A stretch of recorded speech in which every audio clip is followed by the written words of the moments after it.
On February the 26th, 1923, a 13-year-old boy named Yi Zhou-mang stepped off a ship at the port of Victoria. He had crossed the Pacific Ocean alone. Back in his village, drought and instability had made life uncertain. The elders chose him for the journey, someone young, strong, and capable of earning money aboard and sending support home. To enter Canada, Yi had to pay a head tax of $500, an enormous amount at the time. It was far more than most families could afford. That is why villages often pooled their savings to send just one person. Yi carried not only his own future, but the hopes of his community. What he likely didn't know was that he was arriving at the very edge of a closing door. Just 5 months later, on July 1st, 1923, Canada would pass the Chinese Exclusion Act, banning nearly all Chinese immigration for the next 24 years.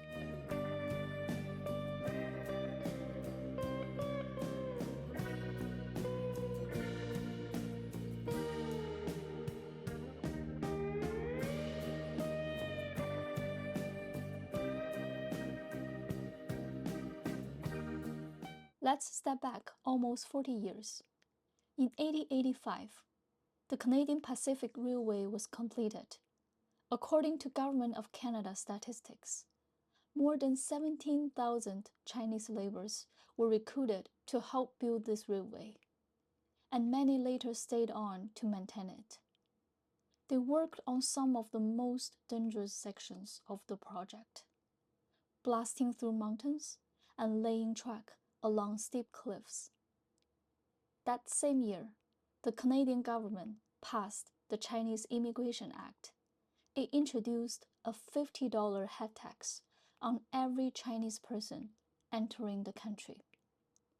This became the first piece of Canadian legislation to restrict immigration based on ethnic origin. So, what did the $50 mean at the time? Let's look at the math. A Chinese railway worker earned about $1 a day, roughly $300 a year. White workers, by comparison, often earn more than doubled, and their camps, food, and equipment were typically provided. In contrast, Chinese laborers had to pay for their own food, shelter, and tools. After expenses, they may save roughly $43 per year. The head tax was $50. By 1900, an amendment to the Chinese Immigration Act raised the head tax to $100. In 1903, it increased again to $500. A royal commission on Chinese immigration concluded that if the goal was deterrence, the barrier need to be higher. The $500 tax remained in place until 1923, and it applied only to Chinese immigrants. Between 1885 and 1923, more than 80,000 Chinese immigrants paid the head tax.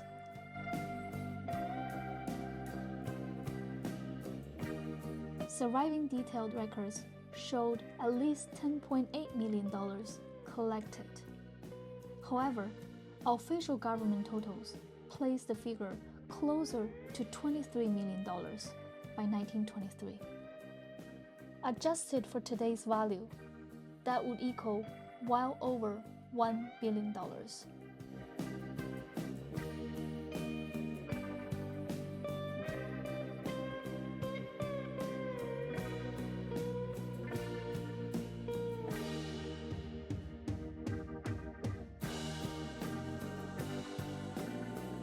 At around the same time, across the Atlantic, families in London and Liverpool were seeing something very different. Golden wheat fields, tidy farmhouses, and bright posters. The images were vivid and inviting. Healthy families standing proudly in front of abundant harvests. The message was simple. Opportunity was waiting. In 1869, this man, Clifford Sifton, the newly appointed Minister of the Interior, launched one of the most aggressive immigration advertising campaigns in Canadian history. The campaign targeted experienced farmers from Britain, Europe, and the United States, people the government considered suitable to settle and cultivate the prairie provinces. This vision became known as the Last Best West. Settlers were offered 160 acres of free homestead land. Agents were stationed overseas. Pamphlets were widely distributed, and advertisements filled newspapers. The result was dramatic. Between 1901 and 1911, immigration from British Isles, Europe, and United States more than doubled.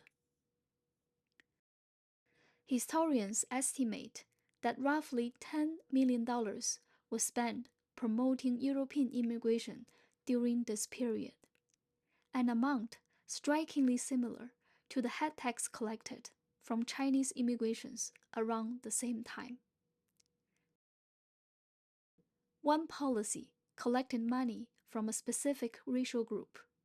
Another invested money to attract a different one. Then, in 1923, the Chinese Exclusion Act took effect. Chinese immigration was almost completely banned. The act remained in place until 1947. For nearly a quarter of a century, thousands of families were separated, segregated, and restricted.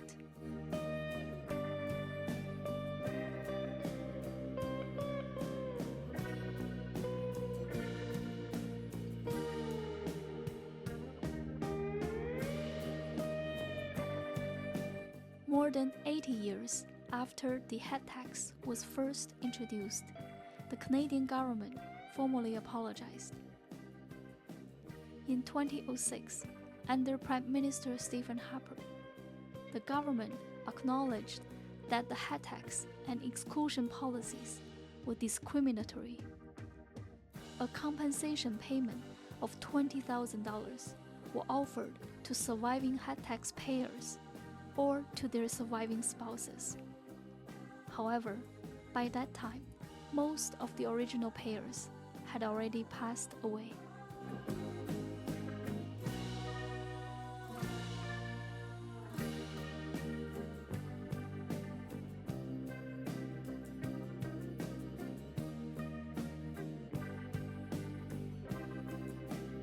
Why were Chinese immigrants specifically targeted?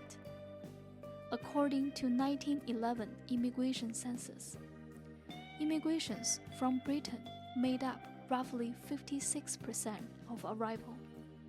Europe accounted for about 19%, the United States about 18%. Immigrants from East Asia, including Chinese immigrants, made up around 3%.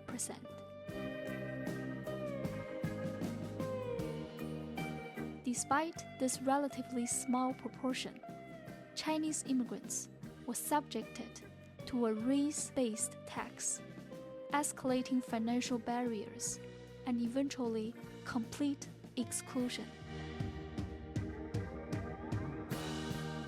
If Chinese immigrants made up less than 3% of arrivals, what explains the intensity of the response? And ultimately, who gets to decide who belongs?